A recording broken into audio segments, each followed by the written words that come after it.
Outlaws try to harass the new preacher in town.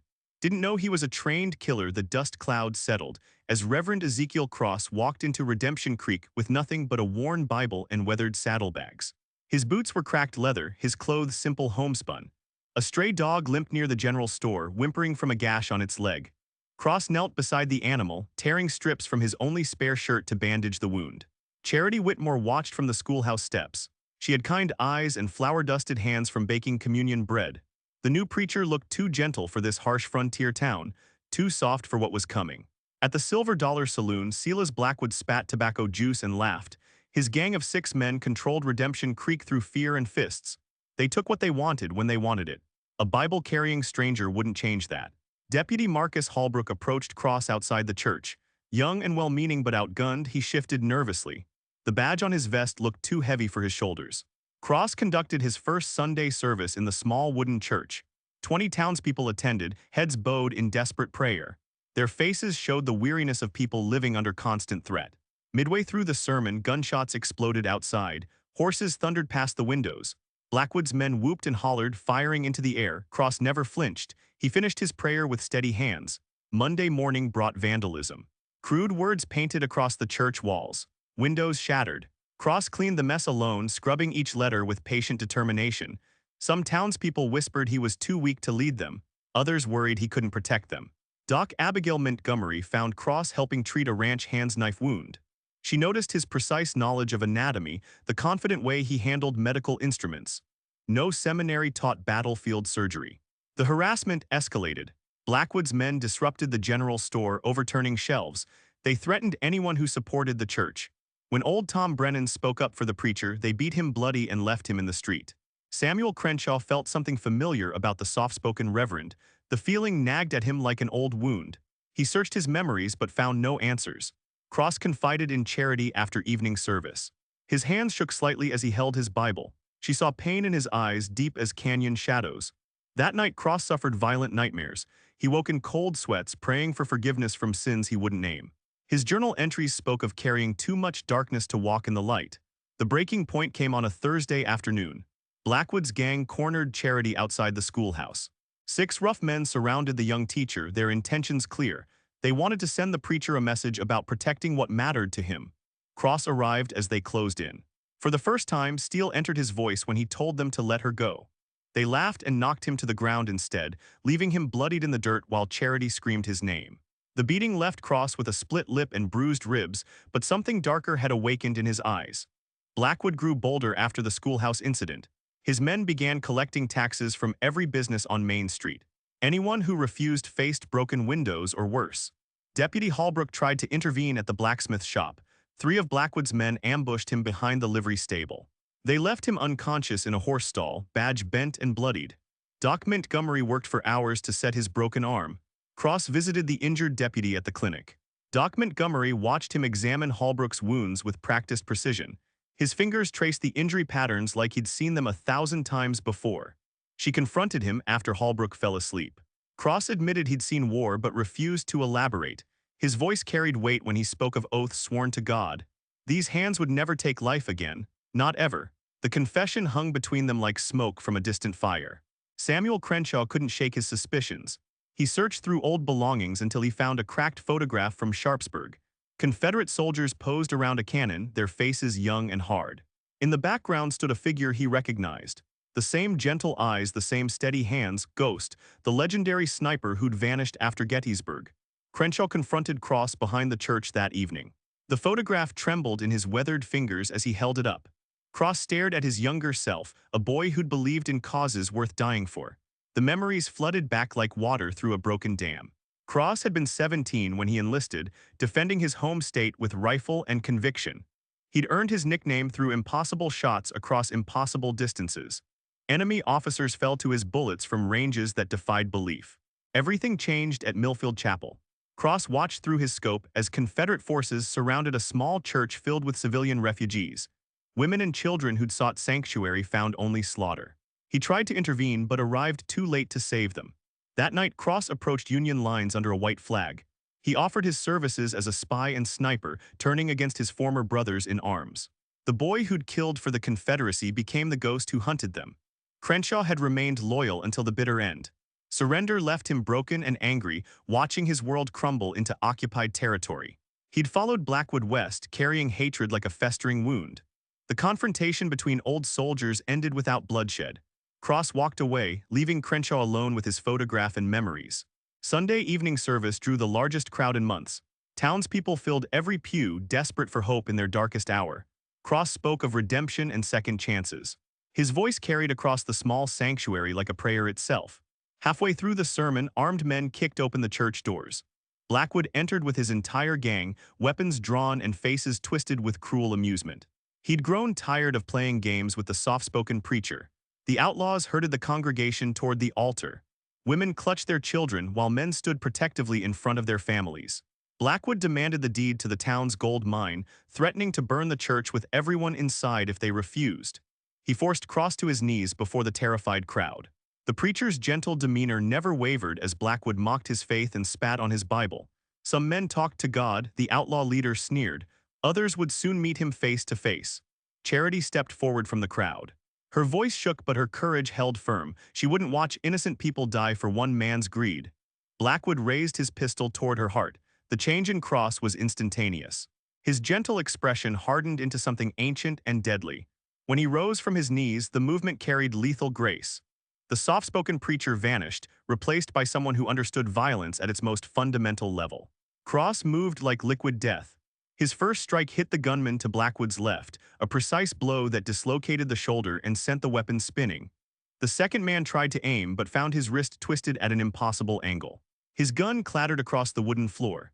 The remaining outlaws spread out, trying to surround their unexpected opponent. Cross anticipated every move with supernatural awareness.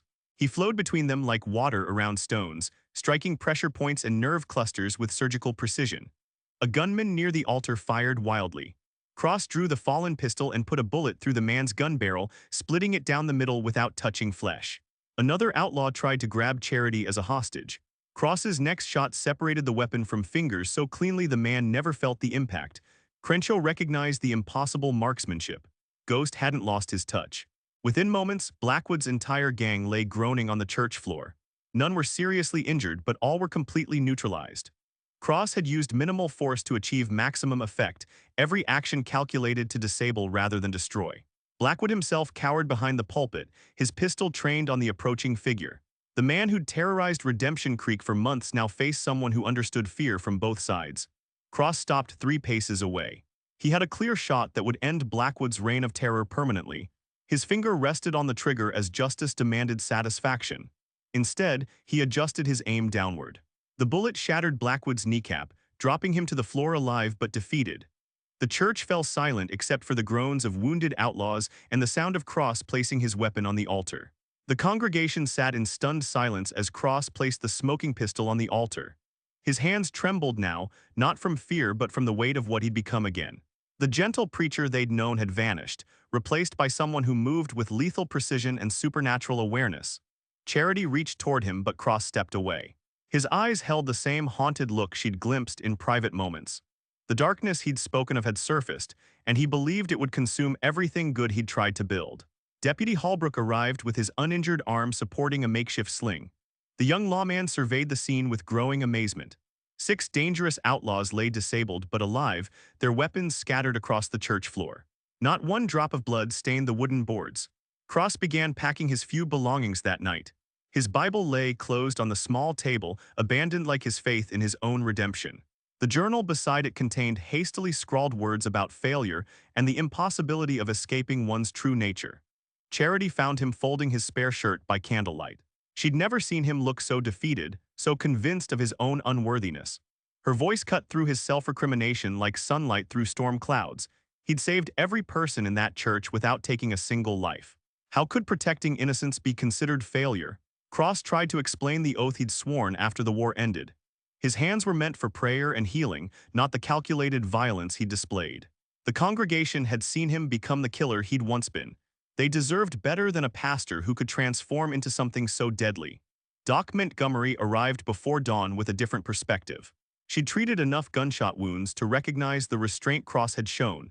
Every strike had been precisely calculated to disable without permanent damage. His marksmanship had separated weapons from hands without drawing blood. A killer would have left corpses. A protector left only wounded pride and bruised egos. The townspeople gathered outside the church as word spread of Cross's planned departure. They came not with condemnation but with gratitude. Old Tom Brennan spoke for many when he praised the preacher who'd finally given them safety. Others nodded agreement, their faces showing relief instead of fear. Cross emerged to find his entire congregation waiting in the morning light. Their presence forced him to confront the possibility that his actions had been justified. Charity stood at the front of the crowd, her faith in him unwavering despite everything she'd witnessed. Deputy Holbrook had spent the night questioning the captured outlaws. Their stories revealed months of terror inflicted on innocent families. Blackwood's gang had beaten shopkeepers, threatened children, and driven decent people to desperation. Cross had ended their reign through controlled force rather than vengeful violence. The distinction mattered more than Cross initially understood. Sunday morning brought the largest congregation in Redemption Creek's history. People traveled from neighboring settlements to hear the preacher who'd faced down 6 armed men and emerged victorious. Cross stood behind his pulpit, still uncertain whether he deserved to deliver God's word.